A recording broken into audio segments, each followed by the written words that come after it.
Warm welcome to you, all of you, on this Ask Me Anything session with Vikas Mittal, who is a technology evangelist, and of course, I'll give a larger introduction about him during the end of the slides.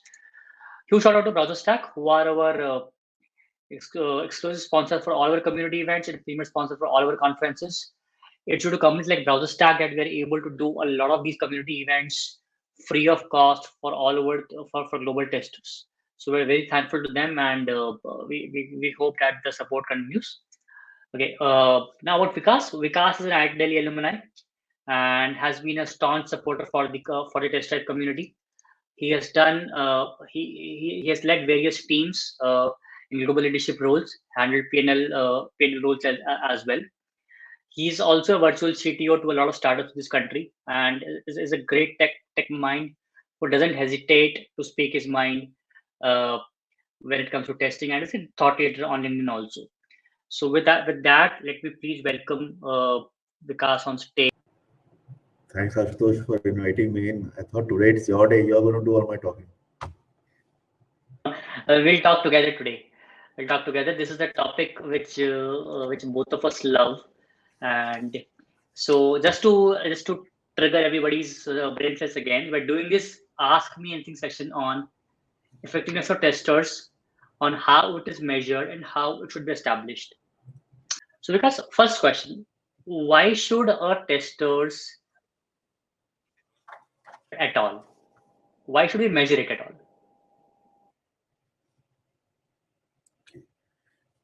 Actually, I wanted to ask a question before, when we started our session, that how many people who are right now on the call, this on this conference, right?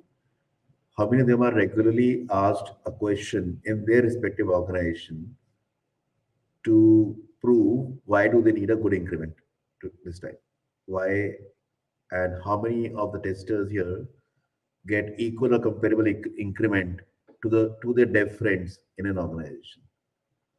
Do you guys get similar salary increments as your dev friends, or people who are already playing the managerial and above ground layer role?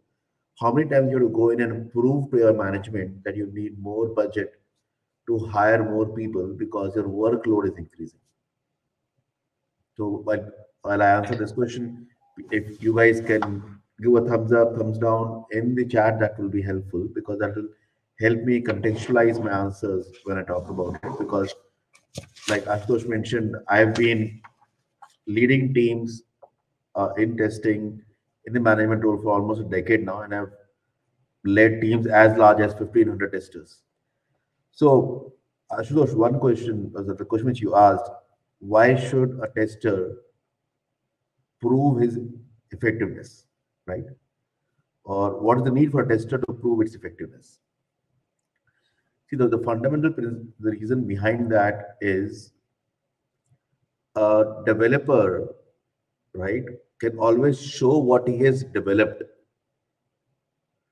That is the end product which is seen by everyone. What we as testers do is essentially not visible to anyone. So testing is like that insurance policy which, right, which you buy with a mindset that you may not be required to avail it, right? A lot of people here would have bought term insurance, but none of them would like that term insurance to become handy in the next 5 years. But all of us have term insurance. So testing essentially in a lot of organization is seen in the same manner, that you do testing because a lot of people do testing because it's a regulatory requirement. A lot of people do testing because they want to reduce the number of issues which is coming. And that is the reason why, as a tester, we have to always go out and prove why we are required on the team and what is the true difference and impact we make. The problem is testing as a community, we testers as a community have never really tried to understand what difference do we make.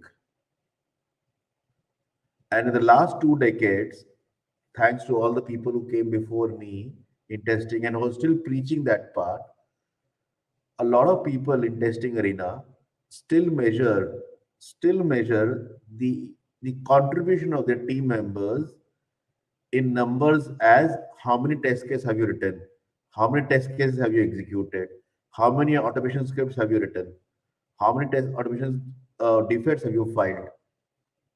Till the time we keep on measuring testing and testers' contribution by these numbers, you would always prove yourself as not required.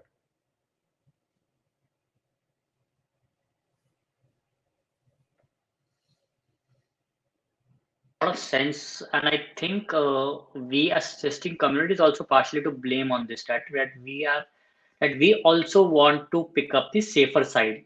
That okay, let's just measure the easier parameters, the vanity metrics, if I have to call it in harsh terms, and just keep measuring vanity metrics and not just focus ourselves on measuring more important, more business oriented metrics. And like you said, and like somebody also mentioned, Pranav, I think mentioned that that like you said, a developer can show that what he developed, but a tester can never show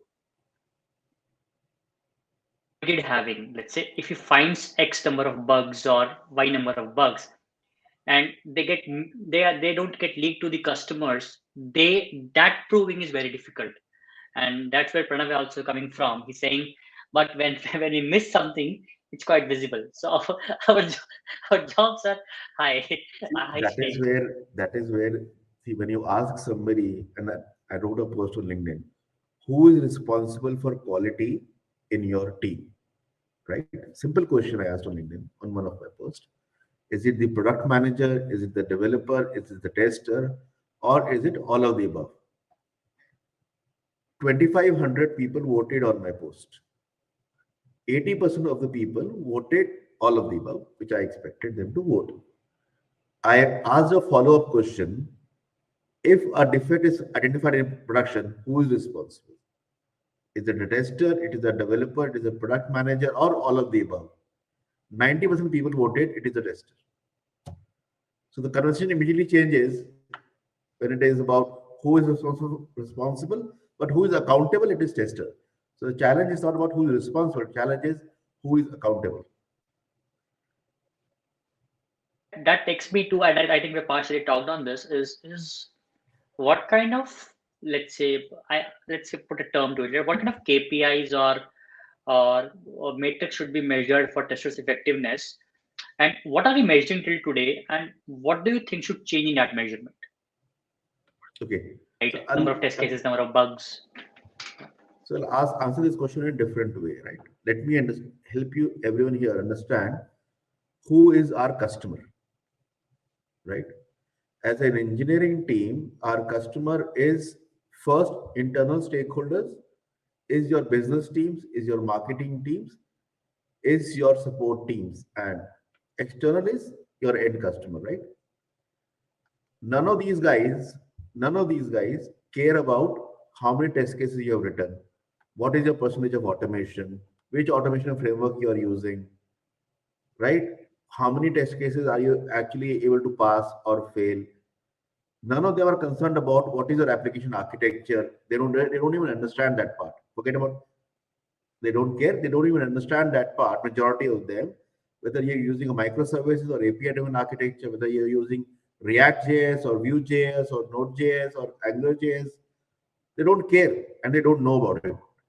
What they care about is what is my department's role? How are you helping me to achieve my KPIs? Fundamental. The end customer, if we are the customer, if I am going to flipkart.com, I don't care what Flipkart is using in the background, right? As a technologist, yeah, I care. But as a customer, I don't care, right? Right now, I'm assuming majority of the audience today is from India. Most of us are watching match, or probably some of you guys are watching match on Disney Hotstar Plus on your mobile phone right now, right? Can anyone tell me what is the technology behind supporting 3.5 crore people online at the same time, which Disney Hotstar Plus are using? 90% of people on this call would not know it. Do we care? We don't care. What I care about is, am I able to see the match clearly without issues or not? That's it. So as a tester, you need to understand who is your customer and what do they care about.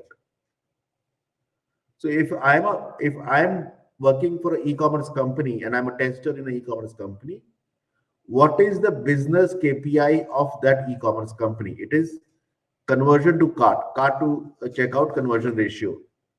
It is the percentage of people who are landing on the e-commerce platform and not leaving immediately. That is the bounce rate of my e-commerce application. The other thing which I care about is people are able to complete transaction. The transaction complete ratio or rate is higher. If you are able to communicate as a testing team or as a tester, right, then whatever work you are doing, how it is contributing to those end KPIs, then you have eyes and ears of the people who hold the purse to sanction your budget. If I can go and tell a marketing guy that because I was able to test this workflow effectively, and because of this, the previous release issues where people were not able to complete transaction, today everybody is able to complete transaction, and I have validated it on 5 different browsers, and you can now go out and market that our application works on all the browsers. That is what a marketer is interested in. If I am a sales guy, if you can tell me that I have validated the application on 3 new market languages, and today we support 3 new languages, you can open 3 new markets. That is what I'm interested to hear. I don't care what framework you're using. I just care whether I am able to open new markets for me or not. And this is precisely, I think, what I presented some time back. And this is precisely, I have changed my KPI metrics for every testing engagement I run today. I identify who is my audience for the meeting. If it is an engineering organization, I present them engineering metrics. If it's a business organization, I present them how my work impacts your business KPIs. I think that's very important to have a business view of your day-to-day operations, that how is it impacting your business. But because my question to you is that how uh, a new buy tester, or let's say even a senior software engineer or senior software tester, how do they inculcate this in their day-to-day jobs, that business view? Because they have limited access. Like, they're not going to the major meetings. They are just going to, well, let's say, one all hands in one quarter or 1 month. They have limited access, right? How do a new buy engineer does this? Put this into practice. You could put this, we could put this, because the leadership people, like, they have access to meetings, they have access to forums. How does a new buy tester does this? So if I'm a newbie tester, I'm anyways not concerned about presenting to the business. My role is to satisfy my customer. If I'm a newbie tester, my customer is my test lead or my engineering manager or the dev lead. So I need to understand what is that they are looking to deliver and what is their KPIs. See, the point is, as it's not about testing, it's about generally working in the tech industry. You need to be clear of who is your customer and who comes in your sphere of influence. And then you define your own KPIs, your own measurable metrics, which you have to present for your individual performance. I'm assuming you're talking about an individual performance, right? So if I have to present for my individual performance, I should know who I need to make an impact on. That is one. Second, I think gone are the days where you cannot access the data points about your organization and you have to wait for all hands to happen. Anything and everything is available online. If you're working for any B2C customer, any B2C company, and if your company is in the B2C segment, I'm assuming they would have a mobile app. There are review apps available, right? People publish all kind of reviews. You have access to all the information. You need to identify out of the reviews being published, which ones are directly related to the areas where I am involved and how I can ensure that I address some of those reviews and help improve some of those reviews. I'll give you an example from what one of the newbie testers in my team did. So we were testing this mobile app for the largest clothing denim company in the world. A denim which probably everyone would have worn some point of time in their life. That's the brand. This newbie tester from my team, after I educated them how to address and find their customers, went to the App Store rating of that app on the iOS Apple Store, right? This guy is not an employee of that company, right? He's a part of my team, and we are a service provider to that company. This guy started interacting with the people publishing negative review on of the app on the Apple Play Store to understand and learn why people are facing some issues. Next release, when that release went out, this guy again went in and replied and to the comment you posted earlier that this issue has been resolved, and because of you mentioning that issue, we were able to resolve it. The impact was all those people believed that this guy is from that particular brand addressing on social media, gave a 5-star rating for the customer support, customer service to the app, and which actually increased the rating of the app from around 3.6 to 4.8 in next 9 months. Nobody asked him to do it, but he understood who is his customer, and the app was tested by him and his colleagues. They took that initiative to improve the rating of the app, and they presented it to the customer, our customer, in the quarterly business review. That these are the initiatives which we took on your behalf. Even the customer was surprised that my own development team never did it. You guys did it. And I think these are, like you said, in today's day and age, where we test a lot of consumer products in general. Let's say it's uh, difficult as it used to be to have a direct impact to the business, like you mentioned. And I think, and I hope it inspires a few people today after this call that they take such innovative methods to have extra wow effects for their customers. So which they can uh, any which ways too. But let's say if I were to ask you, okay, name us some of the important metrics which people should measure. Of course, it depends a lot from context to context. But still, if you can give us some generic metrics which people should measure in today's day and age, which are important and yet impacts business. Correct. So if let me start from the topic which is easier, right? Which is test automation, right? All of us want to do test automation, whether we want to do it or not. Our management wants us to do test automation, right? And all of us do test automation. So I don't measure number of test cases automated. I don't measure number of test cases. Uh, what I measure is only three metrics for automation. One of them is what is my pass percentage. The first pass percentage, not pass percentage, the first pass percentage of my test automation suite on any new build. That is how many test cases which are automated are able to pass in the very first run without a rerun.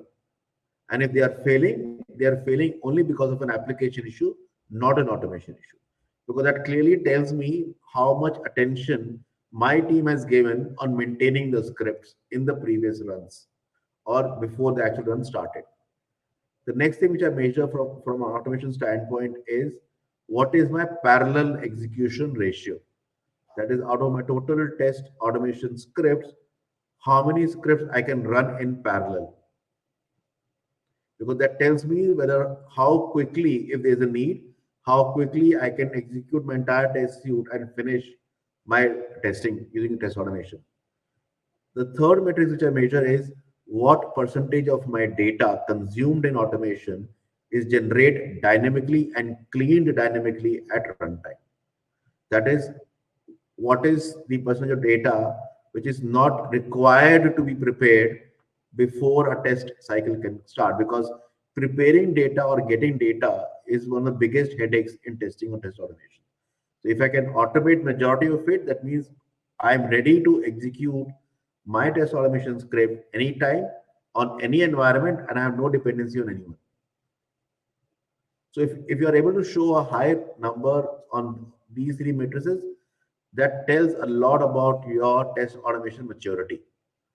And the fun part is 90% of the organizations don't measure these three because If they start measuring these three, it would show them in a very, very poor light in front of the customer. I think these three metrics also hinge a lot upon the velocity of execution. That because test automation execution, the major challenge is that how much time does it take to execute, and I think all of these three can contribute to test automation executing faster.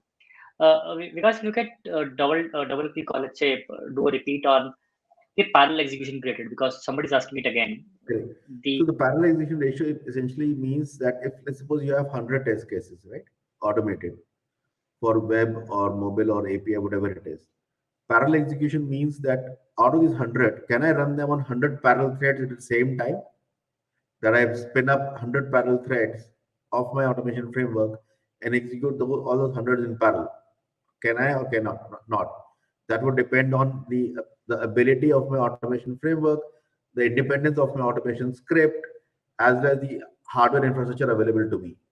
Because that essentially means if I'm able to run everything in parallel, then my total time to execute is not 100 into 1 minute, 100 minutes. It is basically 1 minute. That means I can run my entire test suite in 1 minute time. let's say this is from an automation standpoint. Any other metric which you would like to recommend to people? See, if you're looking from a testing standpoint, right, pure play testing standpoint, right, there are few key metrics which I measure, right? What is my test cleanup ratio? Again, a metrics which not many people measure, but this essentially tells me and forces my team to clean up the test suite every release. Because what I give them as a KPI to achieve, I want 10% test suite cleanup every release. And that forces them to go in, review all the test cases again and again, and identify opportunities to optimize the test suite. That is, combined test cases which can be combined together, remove duplicate test cases, remove stale test cases, because that helps me to get me my real inventory of test cases. Because that real inventory then becomes my input to estimate the effort for test automation, estimate the effort for test execution, help me present the right data to my management also of how many people I would need. Right. The second metrics which I've asked my teams to measure from a testing standpoint is my defect slippage ratio. And the defect slippage is not only to production, it is with every phase of development. What is my slippage ratio? Because that helps me identify what are the chinks in my overall approach to testing. Not only testers testing, but the entire approach to testing. Where are we missing pieces? So we actually capture the defect slippage from unit to functional testing also, and then we go back and tell the developers, out of the 100 defects which the testing team have identified, 40 you could have identified in your unit test cases. That would have saved our time to find those 40 defects. So we actually force the people back, because that also improves the overall maturity of your entire testing journey and reduces your time to market. So now you understand, Ashutosh, all of these KPIs go back and relate to my business KPIs, how I can reduce my time to market, how I can improve my quality of end product being delivered, and how I can make my testing independent of anything which I'm doing. uh, uh, the rate of velocity and hence time to market makes a lot of sense, Vikas. Okay, again, like testing is as much as we are making it more tech with automation, with DevOps and stuff like that. It's still a lot more exploratory in nature, right? We want testers to be more behave like explorers of a product. Like, how do we measure the effectiveness of exploratory testing, or for that matter, exploratory testers, people who are start as exploratory testers? How do we measure their effectiveness? See, one thing again, something which I'm going to say is to create controversy again, because a lot of the gurus believe that exploratory testing cannot be documented, should not be measured, all that stuff. Point is, if I cannot document something, if I cannot measure something, then it's basically a illusion which I'm selling to someone, right? I can say I'm an exploratory tester and I'm just twiddling thumbs in front of my screen all day long. I'm exploring the app, but I'm not doing anything at all. That's a good job to have, correct? The point is, exploratory testing is true. You cannot identify and document ahead of time what scenario that you're going to test from exploratory testing. I completely agree with that part. But once you have executed few scenarios, once you have identified defects because of exploratory testing, what is stopping you back to go back and document those test cases or those scenarios which you have executed, which are not part of a test suite as exploratory test scenarios, and include them in your test suite, so that next time they become a part of documented and you can explore something new. So that is what I asked my team to measure. How many new scenarios you were able to add in that phase of exploratory testing, and how many defects were you able to identify from exploratory testing and converted them to test cases. Because you cannot say every time that I'm going to do exploratory testing and 80% of my time I do exploratory testing, but I don't have any proof to show you that I've done exploratory testing. The point is that as much as we blame the management and the org structures in general, that we are getting lesser paid, we have to ask for more budget and stuff like that, I believe a lot of it is for us to blame ourselves, that we take the easier path. We don't want to do the, while we do the hard work, but we don't want to show the, but we hesitate from showing the hard work which you're trying to do, and which could be mapped into documentations, which could be mapped into metrics. Ashutosh, I'll tell you from my experience. I've managed large teams, right? 1,500 testers. I've interviewed more than 8,000 testers in the last decade, right? And guys, don't beat me for it. 60% of testers in testing community don't do anything. They literally don't do anything. If you would ask 60% of people in your team, to, even today, like people are in the call, ask 60% of the people on your team, even today, to explain the application architecture, explain what are the technologies used in the building the application, and what is the benefit of those technologies. 60% of testers on your team would not be able to answer it. I can guarantee that. So if any Counter argue. hypothetical tester, if you don't know what is the architecture my application is built, if you don't know why my team is using React JS versus Angular JS versus Vue JS, you're missing on a lot of areas where you can actually find defects, because a lot of these technologies have a different way of using browser. One other person on my team actually identified defects on the basis critical defect, which are actually security loopholes in the application, by identifying what technology we were using and how we were using in-memory cache of the browser. So if Is at you that are a level of tester who deep is able to analysis. find such issues, every person on your team would value you. But if you are a tester who understands the user story, convert them into test cases, and prefer to click on the web app or mobile app, swipe and press buttons, we don't need you. That's the hard reality. Today's very harsh macro environment, uh, I, as a personal belief, I also genuinely believe that this only is not going to help. We have to have multiple money and then only do it. Okay, so because this is a counter question, and I know you might have an answer to this.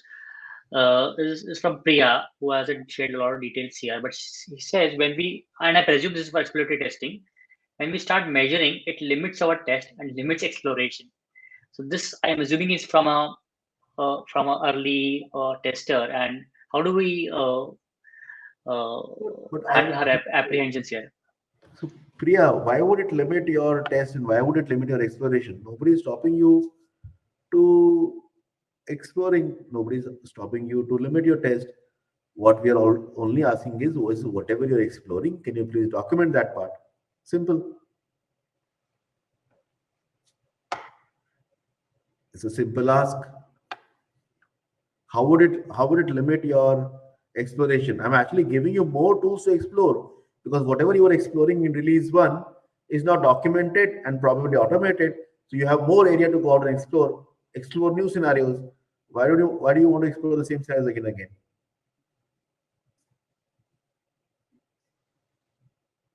Because yeah,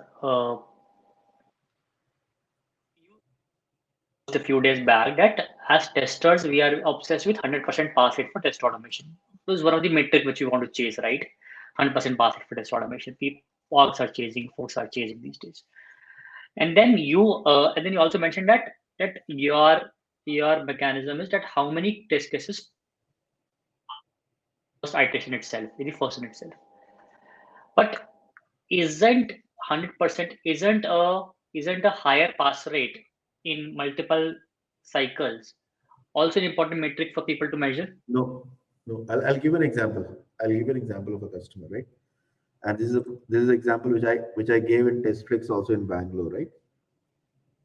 So this customer of mine had 48,000 API test cases. They had a 100% pass rate every release. Every release, 100% pass rate of API test automation. But the only catch was it took them 6 weeks to execute 48,000 test cases, API automation test cases, and it took 52 people to execute it. 6 weeks, 52 people. That is roughly 3,300 day of number, something like that, right? Why would you need so many people? Because their first pass percentage was only 26%. And they were doing multiple reruns after reruns to achieve the final 100%. What they were reporting and showing to the management was 100% success rate of test automation. I don't want 100% success rate of my test automation. What I want is my automation should fail only if it identifies an application defect. I want 100% success rate for my automation for no application related, for no automation related issue. That if my automation fails, it is failing and I can rely on my automation to fail because it will find a defect. Today, if you ask a majority of the testers, how many of them log a Jira defect for every automation failure? None. What I started as a practice is that every time an automation script would fail, log a Jira defect as a defect against the tester. And my team was supposed to resolve that defect in every release. That immediately got me the same project which I was talking about. I got them to 98% first pass percentage from 26%. Today, the same work is done by 3 people in 8 hours. Same 48,000 test cases, 3 people, 8 hours versus 52 people, 6 weeks. That is 52 people into 40 hours, more than 2,000 hours. 24 hours versus more than 2,000 hours. You have your comparison. The management was not paying less, they were actually overpaying by thousands That's for last 8 uh, years. that's my question. My question is that, and that will take me to that's an interesting segue into what I wanted to ask you next. Also, is that isn't it a problem of test optimization also that cases versus executing a few test cases, isn't that a problem as well, or it's just about the first fail rate? See, basically, so that is definitely a problem. and I'm not a big fan of executing or using all the test cases every time, right? So I coined a term called smart regression in 2016. So I actually created a machine learning based algorithm for a few of my customers where we leverage data from production, engineering life cycle, and the customer support tickets to identify what are the heavily used area of the application and how it relates back to code check-ins. So with every code check-in, we were able to clearly identify what is the subset of test case I have to execute. So instead of doing one big bang regression, right, run, we used to execute a subset of regression, automated regression test suite every build. So within the same day, I may be executing not my full set of regression, but I'm executing a small subset of regression with every check-in, sorry, with every build being made on the pipeline. And by looks of it, we were able to reduce the time to market for that customer from 10 weeks to twice weekly. So executing all the test cases is not the criteria. But for that, you need to clearly know what is your test suite, how your application is being leveraged by the customer in production, and what is your engineering capability and maturity. Once you know these three things, you can define a way where you can do it much better way. Experience and with your experience, so much experience, not just in terms of years, but also in terms of the testing teams you've handled, the kind of problems you've catered. And this is a question which has come from my content team. Okay, so this is purely for content. Is there a formula, set formula, which we can use it to measure the effectiveness of testers, or there is still a formula to be developed on this? So there's no set formula. I'll put it that way. There's no set formula. But one formula which I now use in all my engagements is specifically if it is a B2C and a B2B application where there is something which can be measured, right? So few things which can be measured and which are directly impacted by the technology part of it, right? Is a what is my closure rate of transactions? So whether I'm doing a banking application, whether I'm doing an e-commerce application, whether I'm doing a pizza delivery application, I need to be able to find out what is the fail out rate of people on my transaction. That is a clear-cut metric you can tell why people are leaving your application without completing a transaction. And then you can work with the marketing team to find out the real reason behind it. The second thing which I clearly measure now is time to market. Time to market is something which you can definitely measure, and that has a direct impact on revenue, the top line of any company. So so I don't measure number of test cases documented, executed, blah blah blah blah. I only measure what was my time to market in the previous release versus now. Have I improved on it or not?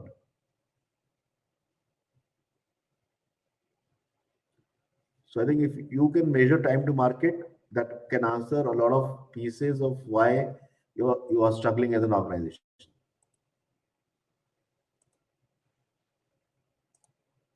What quantitative measures about, let's say, we discussed a lot of quantitative measures for test automation, like first pass percentage, parallel execution rate, stuff like that. I'm sure there must be a lot of qualitative parameters also, things which can't be put into numbers.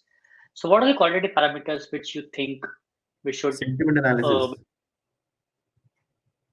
no, I'm saying for testers in general. For testers, Correct. there's no sentiment analysis, right? Hey, sentiment How do analysis. we measure? Simple, Ashutosh, sentiment analysis. Like I gave you example of that Apple store, right? It's a fairly simple. People were cribbing on the Apple store about that application that I'm not able to log in, I'm not able to complete my transaction, I'm not able to add a denim to my cart, I'm not able to raise a support ticket from the app. It clearly shows that the people were frustrated with the application they were using. And before me, the biggest name in the IT services industry in India was responsible for testing their application. So it clearly showed that they were not doing their job right. So Don't know is like you parse, you input a lot of correct, user reviews to it, and then it will parse it into positive and negative reviews. correct. So if it's That is highly what I told positive, now. if it's highly positive, it will say it will give you a degree of positivity. If it's highly negative, it will give you a degree of negativity. So that's Correct. how it typically does. Yeah, one of my customers For is one of my customers, which is a B2B customer, right? So they don't cater to external customers. Their customer is basically their internal teams. What they do now is they launch, like you would launch a survey at the end of the session. They launch a survey after every release, 2 weeks after every release, to all the internal stakeholders. What do you like about the new release? What do you don't like? And that is how the head of engineering is measured, whether he and the team did a good job or not. Simple. Because perception is the main thing. If people perceive that you are doing a good job and you are able to address their concern, even if you are doing a half good job, they will give you a good rating. So for anyone and everyone, the advice for you for appraisals also is this only: manage your perception, manage the perception people have about you. I think you'll get a good appraisals. for consumer applications, we're seeing apps downloads sliding down like crazy if the perception goes wrong on social media and stuff like that. So I think Correct. for consumer apps, it's more. It has never been more important than it is today, for sure. Okay. While discussed, there's an interesting question from Nikhil. Uh, 5 worst QA metrics if somebody has to. Uh, Very easy. Number of test cases documented, number of test cases executed, number of test cases automated. These are the three worst. The fourth one is, which people typically also measure, is these three, and the root cause analysis is the fourth one, because majority of the time it becomes a fault cause analysis rather than root cause analysis. So if you're not doing the root cause analysis, the intent of finding the root cause, it doesn't help anyone, right? And the fifth one is the comparative analysis across releases for these matrices. They don't add any value because the context of every release, the objective of every release is different. So in a particular release, I may have documented 100 test cases. In the next release, I have documented only 40. That does not mean that I've suddenly I've become less productive from the previous release. Probably this release had a different context. I had more database testing to be done rather than simple UI test case testing to be done. So obviously the number of test cases I would document or execute will become less or more. I think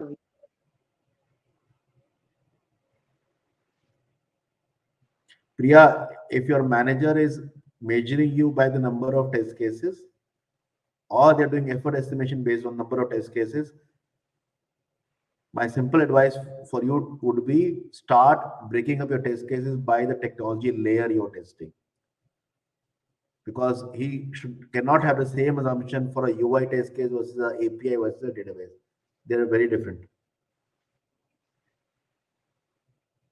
I think I have the last question here, and which we are now asking every thought leader which we're bringing in this AMAs and fireside chats is AI going to take a tester's job away?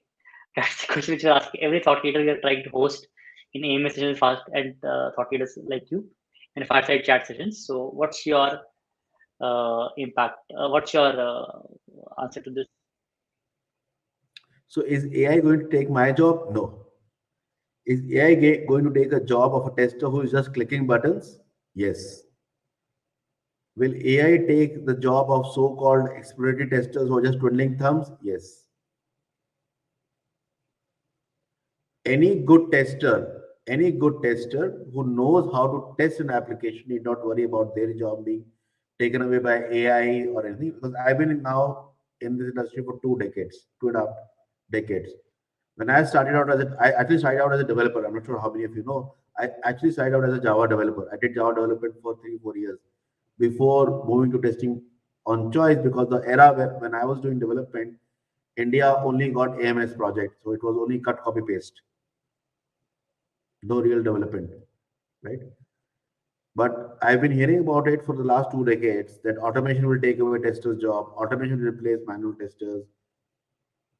the number of manual testers or the number of testers, I would say, I don't like the word manual testers, the number of testers has only increased in the last 2 decades, not decreased because of automation. Everyone has a very, very different role to play.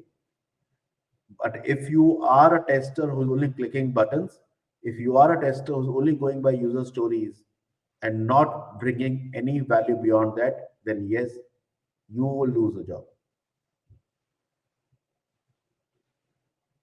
So that's not only applicable for testing, that's applicable for all the professions which we do, Anyone. especially macroeconomic environment where there is so much of stress on saving costs that if you're not adding additional value to what you've been doing, uh, it's going to really get tough for someone to survive. I think not mean to scare anyone, but just to inspire people to be more effective in their jobs, more versatile, more aware about what they're doing and what they should do to improve. Correct.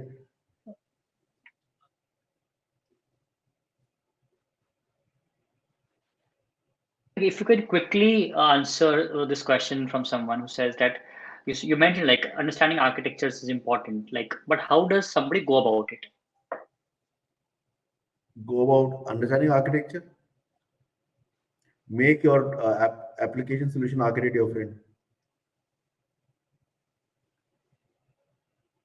See, that is the Like only you need to be in their face. You need to tell them it is my job to understand the application architecture. That is how I'll be able to test it better. And the reason, the way you can tell them is, boss, today I'm testing the application using front end, but I can probably test it better if I test in at the backend API first. They will explain you all about the architecture. See, understanding application architecture also helps you to identify what layer you can start testing early. Because typically UI takes time to stabilize. Probably APIs are available. Probably the Kafka messaging queue is available. So you can start testing from those areas. But for that, you need to also spend time and effort learning about different facets of an architecture. Because, and that is, I'm telling guys, it's very, very fascinating, very interesting to learn. Once you start playing or understanding the architecture, you will never go back to testing an application by the user story. I can tell you that for sure. Because today, I don't I test think an the application first by the user story. Obviously, I refer it, but yeah, I don't test it by the user story. more difficult to first get hold of someone and get the first initial, like I said, to taste the first blood, and once you taste it, I think you will get you will get hungrier on this. I think that was a great session. I'll quickly summarize. I will written down points and quickly summarize for people here that it's important to prove our worth if we want to increase our worth. So we have to prove it, and then only it can increase. Some of the metrics which Vikas mentioned, which should be measured for test automation, is like first pass percentage, percentage of parallel execution, percentage of data consumed dynamically and created dynamically. All of this is related to script independence, time to market, stuff like that. And for normal testing, you mentioned the cleanup rate, defect slippage, and again mapping it to business KPIs, which your business largely the business has. And then we discussed a bunch of other things about qualitative measurement, sentiment analysis, and a bunch of other things. So I think with that we can wrap this. Like Pratwinder mentioned, I'll just interrupt my ending note here. He says, no one stops anyone from understanding architecture or any internal schema. It's just an insecurity or hunch who, on the name of black box testing, doesn't want to jump into greater depth. I think which all of us are aligning to this. So that's a great ending note, Pratwinder. So with that, I think we can end this session here. Thank you, Vikas, for doing this. You have been of kind help to TTT time and again. And we have mentioned, we have shared the feedback link on chat. It will please feel free to fill it up. It will help us to improve. It will also help Vikas to improve, I presume. And thank you to everyone who attended. Okay. Thank you. Thanks everyone for bearing with me. I know some of my views are always controversial, like Ashutosh mentioned in the beginning. I, I like to talk straight, and that is what I prefer to do. And if you want to continue to learn from what I talk about, follow me on LinkedIn. And I'm soon going to launch a platform called globaltestingexperts.com in January. And it's all about testers get to learn from testers what is right about testing. So do join us on globaltestingexperts.com and learn from us. Thank you.